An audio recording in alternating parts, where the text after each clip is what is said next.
हम चर्चा कर रहे हैं आधुनिक हिंदी साहित्य, और आधुनिक हिंदी साहित्य के अंतर्गत काव्य के विकास और गद्य साहित्य की अनेक विधाओं के उद्भव और विकास पर।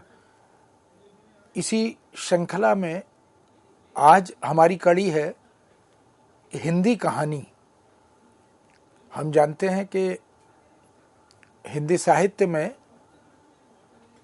जो कि लगभग 1100 वर्षों का इतिहास रखता है, उसमें प्रारंभिक जो 3 कालखंड हैं, आदिकाल, भक्तिकाल, रीतिकाल, ये तीनों कालखंड वस्तुतः कविता के उद्भव और विकास के कालखंड हैं, और भाषाई दृष्टि से, विषय वैविध्य की दृष्टि से हम समझ सकते हैं कि ये तीनों कालखंड एक अद्भुत और विलक्षण विरासत के प्रमाण हैं।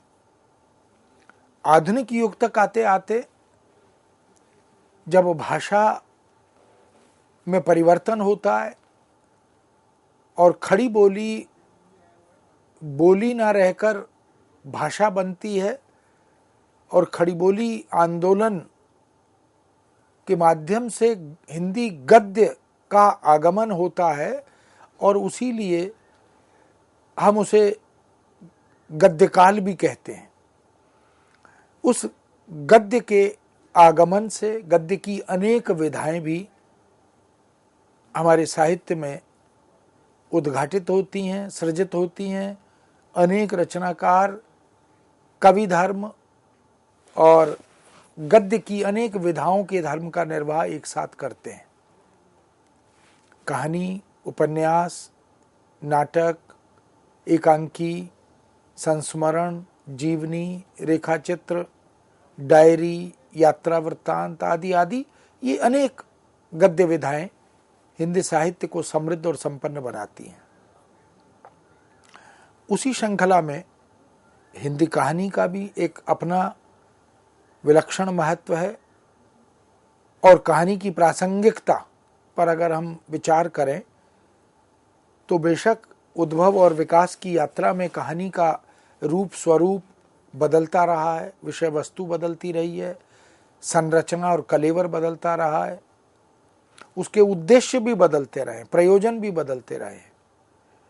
यो कहानी का इतिहास अगर हम देखें तो भारतीय समाज में कहानी की परंपरा तो परिवार से ही शुरू हो जाती है।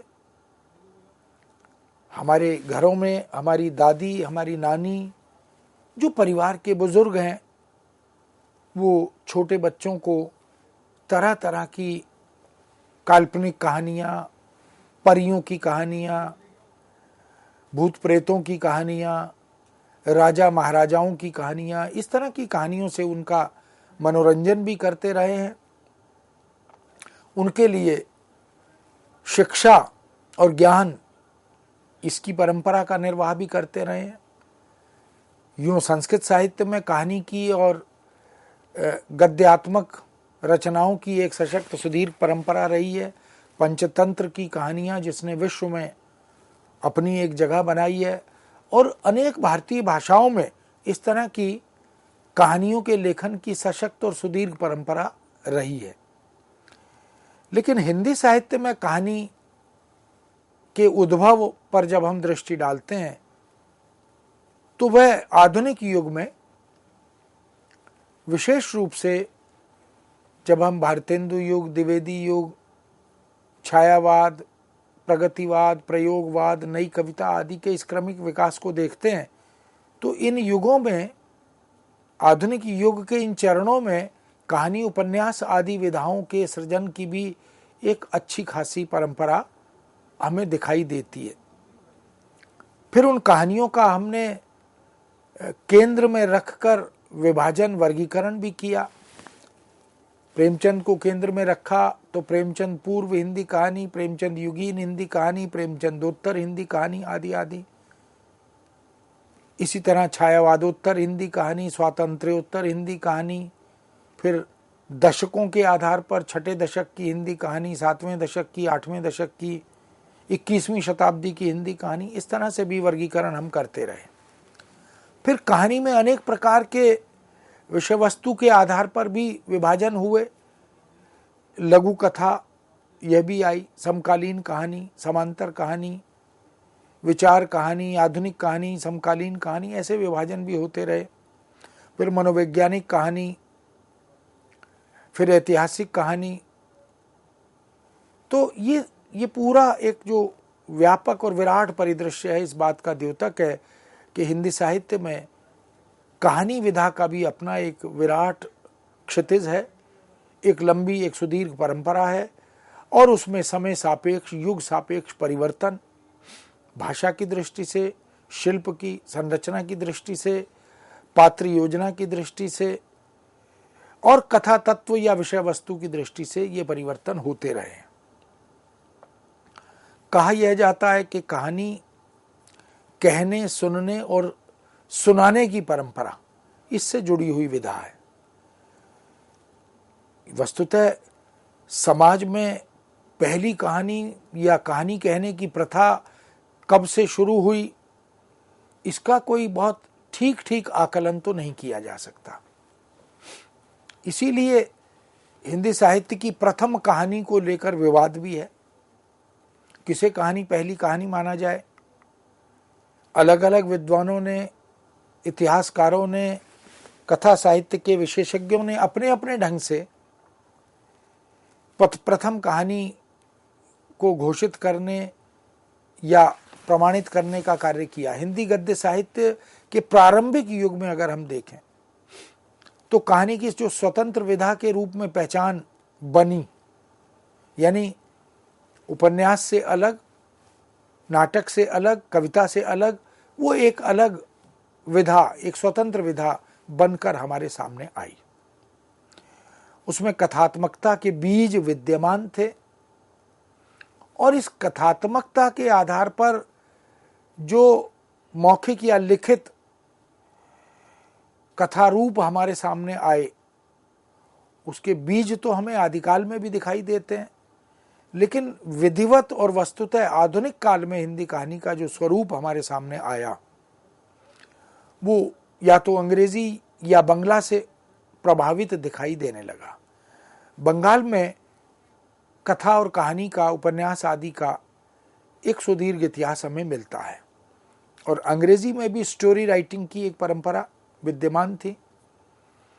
हिंदी के आधुनिक काल के प्रारंभिक युग में अगर हम देखें, जिसको हम भारतेंदु युग कहते हैं, उस भारतेंदु युग में हिंदी कहानी का कोई स्पष्ट रूप या स्वरूप विकसित होता हुआ या अलग से उद्घाटित होता हुआ दिखाई नहीं देता। अगर सही मायने में, सही अर्थों में हिंदी कहानी के आरंभ को हम देखना चाहें तो सन 1900 ईस्वी के आसपास जब महावीर प्रसाद द्विवेदी युग का आगमन होता है, तो वस्तुतः कहानी का उद्भव, कहानी का आगमन हमें उसी युग में दिखाई देता है। एक बड़ी विलक्षण, महत्वपूर्ण हिंदी साहित्य की पत्रिका, जिसको हम सरस्वती के नाम से जानते हैं, जिसके संपादकत्व का दायित्व महावीर प्रसाद द्विवेदी के पास 1903 में आया। बाबू श्याम सुंदर दास उसके प्रथम संपादक थे। नागरी प्रचारणी सभा की बड़ी चर्चित और प्रसिद्ध पत्रिका, जिसने भारतीय स्वातंत्र चेतना की दृष्टि से उल्लेखनीय भूमिका निभाई, उस सरस्वती पत्रिका में वास्तविक हिंदी कहानी का जन्म हुआ, या सरस्वती पत्रिका ने वास्तविक हिंदी कहानी को जन्म दिया, ऐसा कह सकते हैं, और एक स्वतंत्र, एक लोकप्रिय विधा के रूप में हिंदी कहानी प्रतिष्ठित हो गई। हालांकि इससे पहले हिंदी कहानी के रूप में कुछ कथा संग्रह हमें देखने को मिलते हैं, वो प्रकाश में आए, प्रकाशित हुए, जैसे मुंशी नवल किशोर द्वारा संपादित संग्रह मनोहर कहानी 1880 ईस्वी में प्रकाश में आया, जिसमें लगभग 100 कहानियों को संकलित किया गया। तो 100 कहानियों का संग्रह मनोहर कहानी के नाम से 1880 ईस्वी में सर्वप्रथम प्रकाश में आया, और वह एक प्रमाण के रूप में उपलब्ध भी है। राजा शिवप्रसाद सितारे हिंद द्वारा वामा मनोरंजन 1886 में ये दूसरा कहानी संग्रह प्रकाश में आया। फिर 1886 ईस्वी में ही चंडी प्रसाद सिंह कृत हास्य रतन नाम की रचना कहानियों के संग्रह के रूप में हमारे समक्ष आई। अंबिका दत्त व्यास कृत कथा कुसुम कलिका, ये भी 1888 ईस्वी में प्रकाशित कहानियों के संग्रह का एक अलग रूप हमारे सामने उपस्थित होता है। किंतु ये सभी जो कहानी संग्रह के रूप में प्रकाश में आते हैं, इतिहास और पुराण की शिक्षा यानी पौराणिक कथाएं, वैदिक कथाएं, ऐतिहासिक कथाएं, जो राष्ट्रीय चरित्र हैं उनकी कथाएं,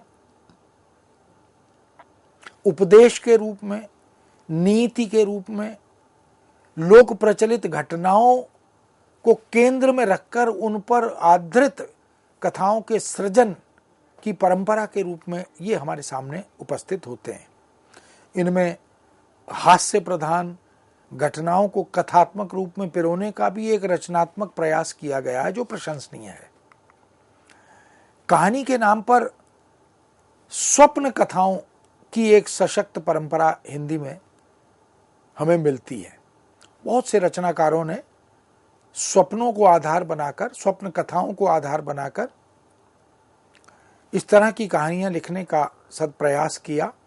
अनेक गद्य लेखकों से ये कहानियां लिखवाई भी गईं, उनका संपादन भी किया गया, उनका प्रकाशन भी किया गया पत्र पत्रिकाओं में।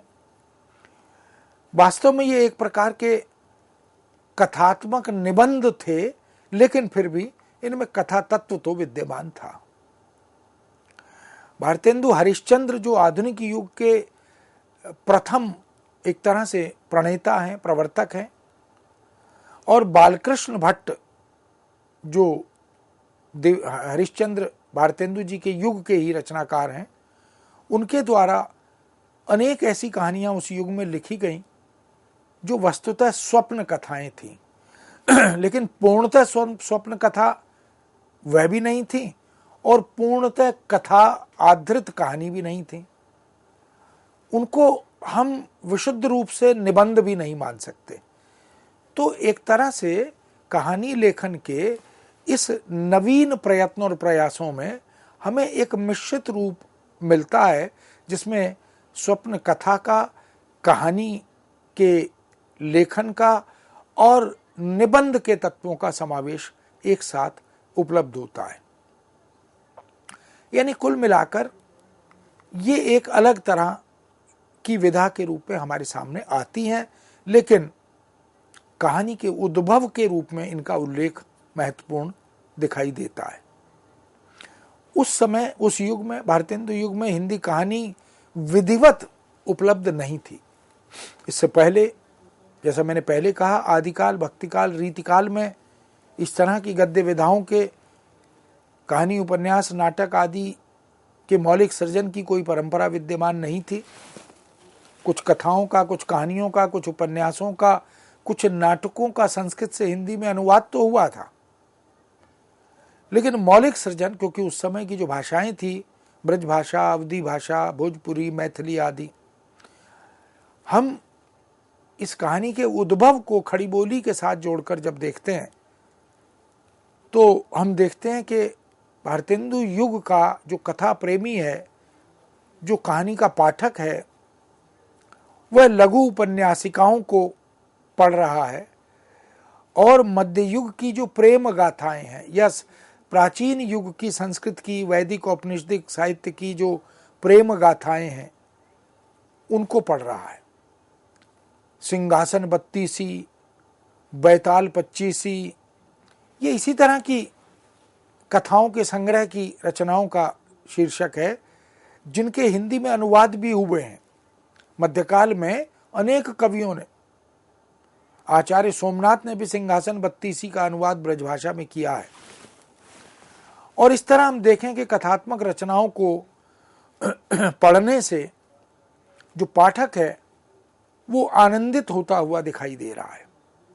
उसे अपने मनोरंजन के लिए, उसे अपने खाली समय को व्यतीत करने के लिए, उसे अपनी थकान मिटाने के लिए इस तरह की विधाओं की आवश्यकता दिखाई दे रही है।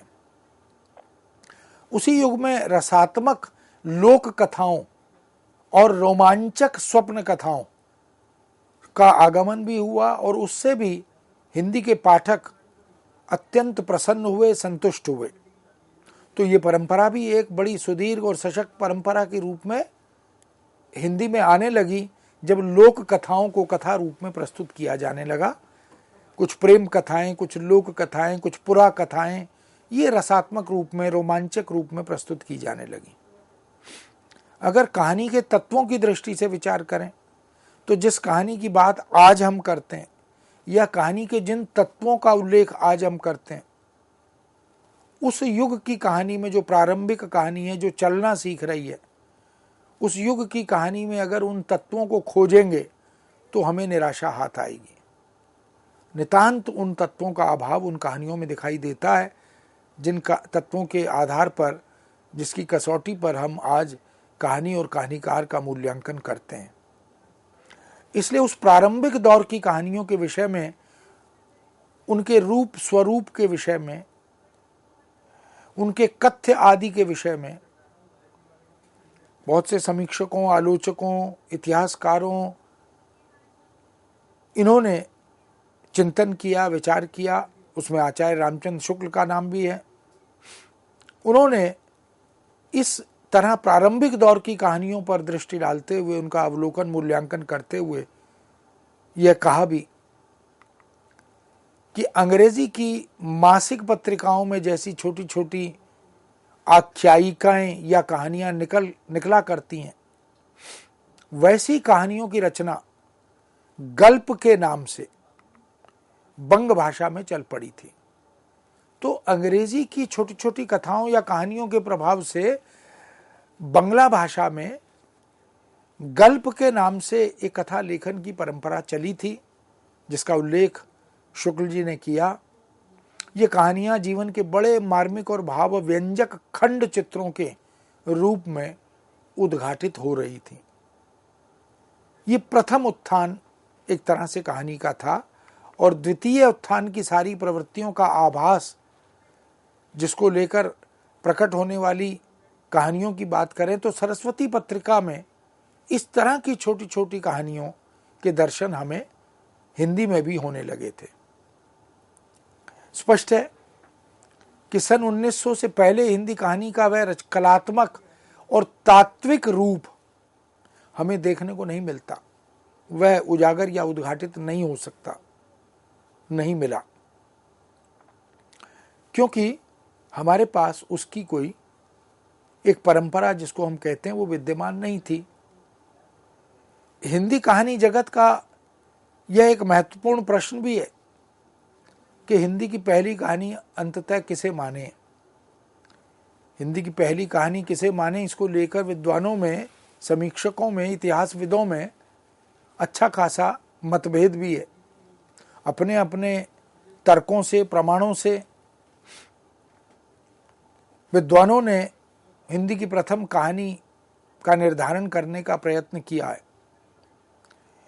हिंदी गद्य में कहानी के नाम पर सबसे पहले प्रकाशित होने वाली रचना कोई है जिसका उल्लेख अनेक इतिहास ग्रंथों में, समालोचनात्मक ग्रंथों में, कहानी के उद्भव विकास में किया भी गया, उसको रानी केतकी की कहानी के नाम से जाना जाता है। तो रानी केतकी की कहानी का जो लेखन वर्ष है वो सन 1803 है। तो सन 1803 में रानी केतकी की कहानी हमें मिलती है, और उसे बहुत से लोग, बहुत से विद्वान हिंदी की प्रथम कहानी घोषित करते हैं। हरिश्चंद्र लिखित अद्भुत अपूर्व स्वप्न, इस प्रकार की कहानियों का भी उल्लेख प्रथम कहानी के संदर्भ में आता है। किंतु आधुनिक पद्धति की कहानियों में हम इन्हें शामिल नहीं कर पाते, क्योंकि वह जो तात्विक अपेक्षाएं हैं कहानी के तत्वों की, वो उनमें विद्यमान नहीं है। सरस्वती पत्रिका में ही कहानियों के प्रकाशन का जो एक विधिवत सिलसिला हमें दिखाई देता है, प्राप्त होता है, उस कहानी श्रृंखला में या परंपरा में हमें किशोरीलाल गोस्वामी की कहानी इंदुमती मिलती है। यह सन 1900 ईस्वी के आसपास मिलती है, क्योंकि सरस्वती पत्रिका का प्रकाशन ही 1900 में होता है। तो उसमें किशोरीलाल गोस्वामी की इंदुमती कहानी महत्वपूर्ण कहानी मानी जाती है, उल्लेखनीय मानी जाती है, वह मिलती है। माधव प्रसाद मिश्र कृत कहानी मन की चंचलता 1901 में प्रकाशित होती है, और इसी तरह गिरिजादत्त वाजपेयी कृत पंडित और पंडितानी नाम की कहानी 1903 में प्रकाश में आती है। बंग महिला कृत दुलाई वाला सन 1907 में प्रकाशित होने वाली कहानी है। बहुत से विद्वान दुलाई वाला को हिंदी की प्रथम कहानी घोषित करते हैं। आचार्य रामचंद्र शुक्ल, डॉक्टर गणपति चंद्र गुप्त तथा डॉक्टर कृष्णलाल, इन्होंने इंदुमती, जो कि किशोरीलाल गोस्वामी विरचित सन 1900 में लिखी हुई कहानी, इसको हिंदी की प्रथम कहानी घोषित किया। आचार्य रामचंद्र शुक्ल ने, गणपति चंद्र गुप्त ने और डॉक्टर कृष्णलाल ने। इनका मानना है कि इंदुमती ही हिंदी कहानी के उद्भव की प्रथम कहानी के रूप में हमारे समक्ष उपस्थित होती है, जो कि सन 1900 में प्रकाश में आई है। डॉक्टर लक्ष्मी नारायण लाल आचार्य रामचंद्र शुक्ल की कहानी 11 वर्ष का समय 1903 में प्रकाशित, उसको हिंदी की पहली और मौलिक कहानी मानते हैं। उनका मानना है कि इंदुमती पर शेक्सपियर के टेम्पेस्ट की छाया दिखाई देती है, अतः उसे प्रथम कहानी, मौलिक कहानी मानना यह समुचित प्रतीत नहीं होता। आचार्य हजारी प्रसाद द्विवेदी ने बंग महिला लिखित कहानी दुलाई वाली को हिंदी की प्रथम कहानी घोषित किया। द्विवेदी जी के अपने तर्क हैं, जिसके आधार पर वो दुलाई वाली को कहानी, प्रथम कहानी मानते हैं। आचार्य हजारी प्रसाद द्विवेदी के द्वारा दुलाई वाली को हिंदी की प्रथम कहानी मानने के कुछ भाषाई, कुछ वस्तुगत तर्क हैं। यदि ऐतिहासिक कहानी के शुभारंभ पर विचार करें तो सही अर्थों में सन 1909 में जो इतिहास की दृष्टि से उपन्यास और कहानी लिखने वाले ऐतिहासिक रचनाकार हैं वृंदावन लाल वर्मा, उनके द्वारा लिखित कहानी राखी बंद भाई, यह प्राप्त होती है सन 1909 में, जो सरस्वती पत्रिका में प्रकाश में आती है, और उसे भी हिंदी की प्रथम कहानी कहने वाले विद्वानों की एक बड़ी संख्या मिलती है। इसी तरह चंद्रधर शर्मा गुलेरी की महत्वपूर्ण प्रथम कहानी सुखमय जीवन सन 1911 में प्रकाशित होती है, और यह उस समय की प्रसिद्ध पत्रिका भारत मित्र में प्रकाश में भी आती है। और इसी तरह अन्य अनेक कहानियां भी 1905 से 1915 के बीच में प्रकाश में आती हैं। हम देख सकते हैं कि हिंदी कहानी की यह विकास यात्रा वास्तव में प्रशंसनीय है, स्तुत्य है। अनेक कथाकारों ने, गद्यकारों ने अपनी विलक्षण प्रतिभा के माध्यम से विषय वस्तु के वैविध्य को, भाषा के वैविध्य को, युग सापेक्षता को केंद्र में रखकर बहुत ही रोचक, ज्ञानवर्धक, मनोरंजक कहानियां लिखी और हिंदी कहानी के लिए एक सशक्त आधारशिला खड़ी कर दी। मित्रों, हिंदी कहानी के उद्भव की यह गाथा वास्तव में रोमांचक है, रोचक है, और ये विकसित होती होती आज की कहानियों तक पहुंची है। उस पर पुनः आपके समक्ष उपस्थित होते हुए बात करेंगे। अभी विराम लेते हुए इस विषय को यहीं हम छोड़ते हैं, पुनः उपस्थित होंगे। आज्ञा दीजिए। नमस्कार।